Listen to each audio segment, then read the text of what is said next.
Hello everybody, it is Dr. Steve back with another episode of Core Wellness TV, and I have a new idea I want to present to you today.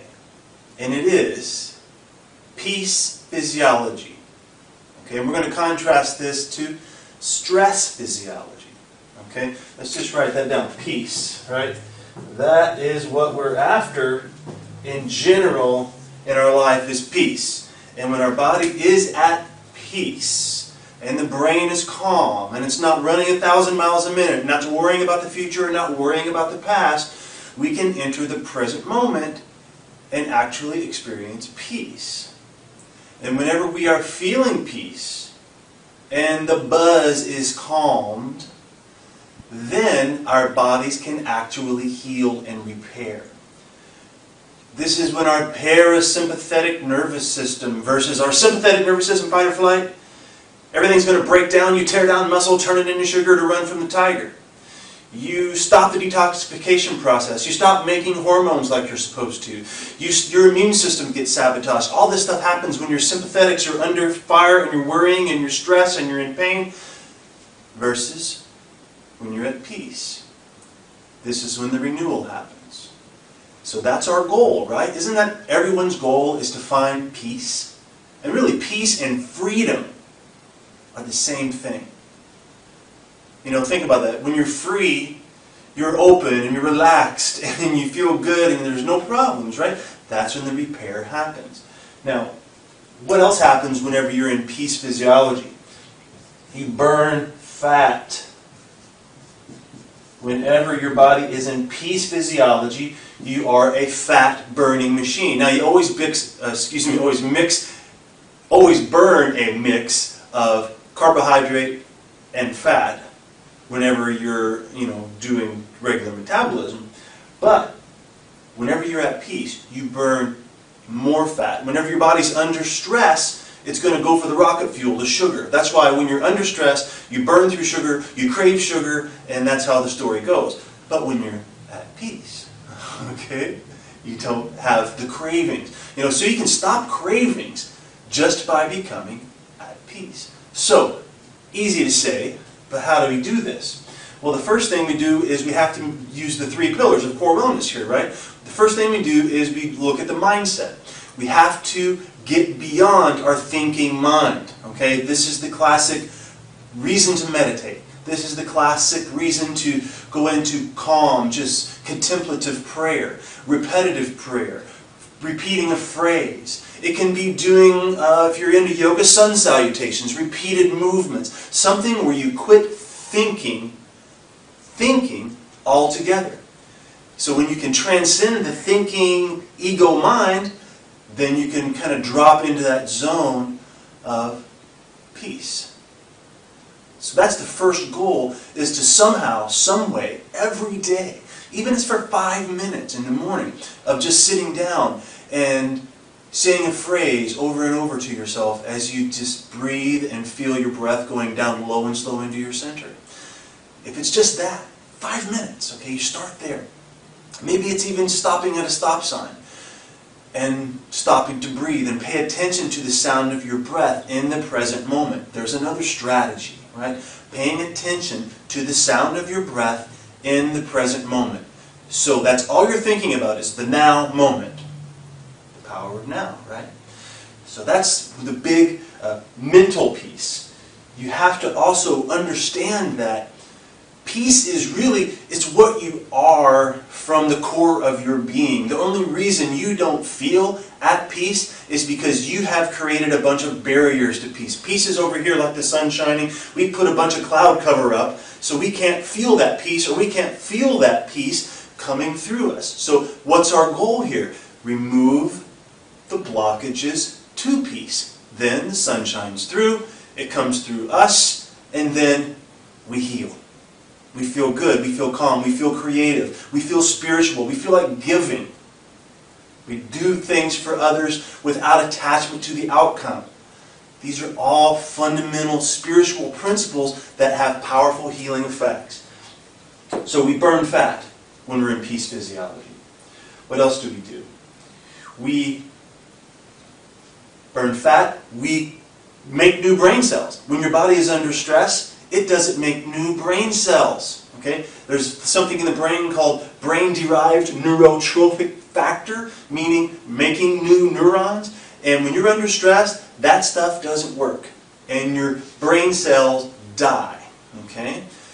When you're at peace, brain cells actually make new, they regenerate, they renew. So let's make some new brain cells. What happens when you're under stress is all the blood goes to your animal brain, your reptilian brain, your fight or flight brain, and you're sending messages of fight or flight to the body, and all the blood goes to the animal brain for escaping. You can't process because the blood doesn't get to go to your cortex and your thinking mind. Okay, you ever have stress, anxiety from testing? That's what this is. We have, basically, we get like a brain fog, or we get dumb from stress. We can't think correctly. We can't focus at work. We can't solve problems effectively because all of the blood is rushing to our animal brain to take off or run after something, one of the two. What else? With stress physiology, you undercut your immune system. Stress destroys your immune system. This is, just think about whenever we give people transplants or we have autoimmune disease, we give them stress hormone, right? It's prednisone. Prednisone. It's 4 times as strong as your own cortisol that you're making in your body. It's just quadrupled in strength, and we actually give that we take it by mouth, or we get it injected, and it lowers our immune system, so our immune system doesn't kill us, or it doesn't attack the organ we just had transplanted. So can you see how just having stress is going to suppress your immune system? All right. Now there's other ways, as far as transplants go, I don't know what's going on and how to manage that, but I do know that for autoimmune disease, you don't go straight to something that suppresses your immune system. You find out why the autoimmune disease is there, and you make yourself so unbelievably healthy that nothing can touch you. That's how you fix autoimmune disease. And it usually starts in the gut, but that's a whole other problem, whole other scenario. So you're going to burn more fat, you're going to think more clearly, you're going to feel better, you're going to be more creative. All this happens with peace physiology.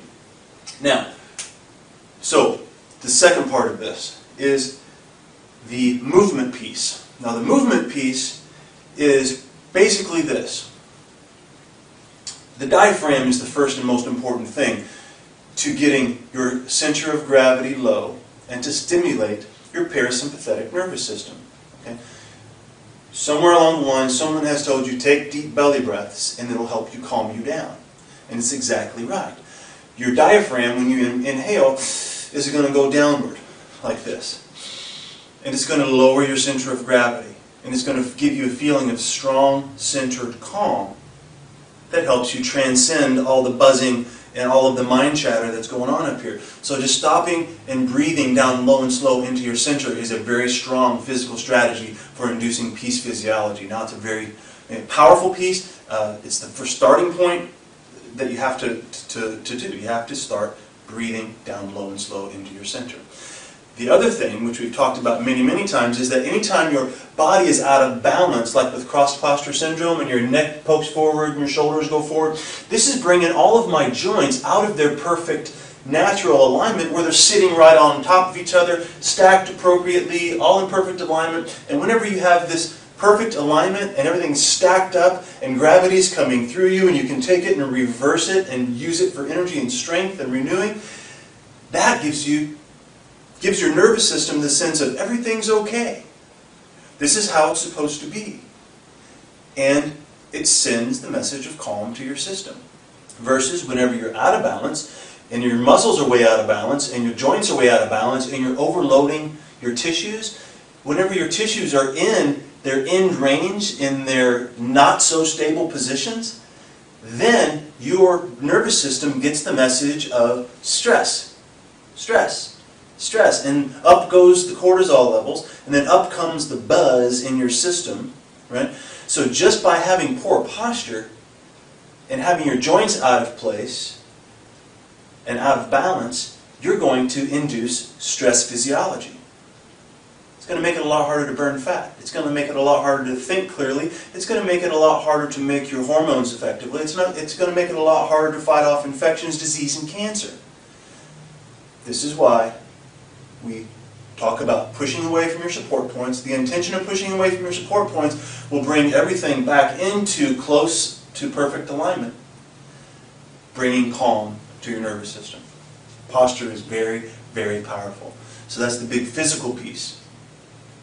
Now, the nutritional piece, but the biggest thing is, in our society, is sugar spikes and falls. Whenever your sugar goes up, it must come down.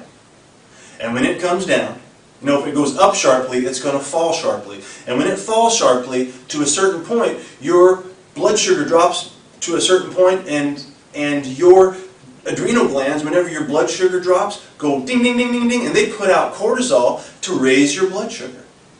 So sugar spikes and falls are going to wear your adrenal cortisol stress system out, and in the process you're going to have these ups and downs, and you're always going to have these mood swings, and that's going to be stressful, right? So sugar, getting rid of the refined sugar in your diet, that's number one. We can all do that. I know it's addictive, and I know you're going to keep going back to it because you're grabbing, because you want it, because it makes you feel good inside for about 20 minutes, right? Or maybe even for just a few minutes, maybe even a few seconds.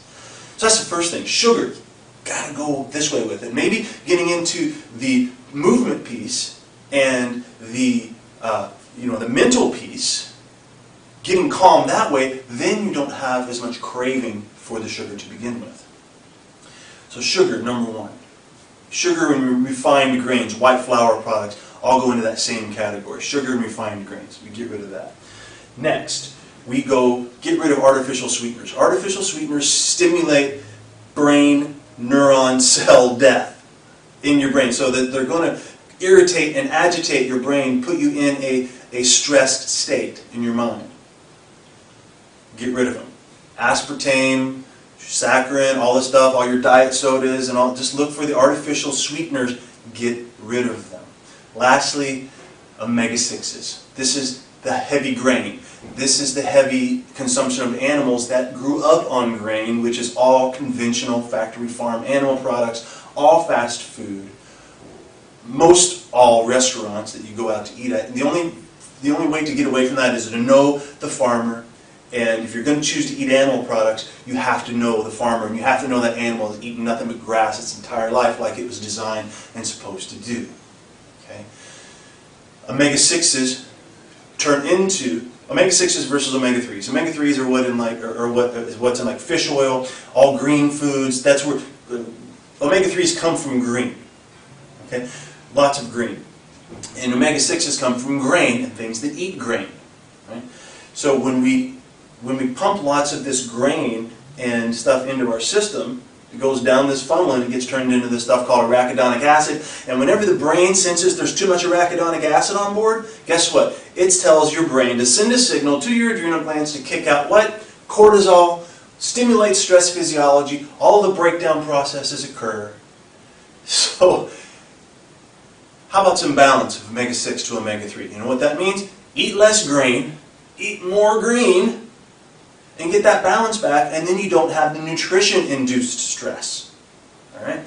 So these are just a few tip-of-the-iceberg type strategies, guys, that we use, or that I teach here at the Core Wellness Institute, here at our physical location, and all this is also information that's in the online course at corewellnessinstitute.com.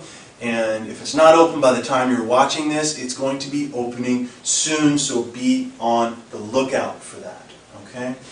So, peace physiology, I know that's what you all want, I know that's what I want, and that's what I strive for. And remember, all we have to do is just remove the blockages, remove the clouds, and really didn't use this board as much as I anticipated. But let's have peace, right? Peace, and I'll write one more word, and this is what it's all about for me.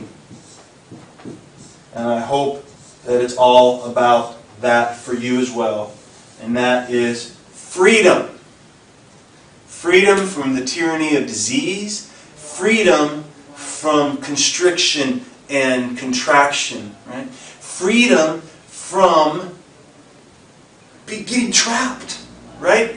The going down the conventional medical system is a trap.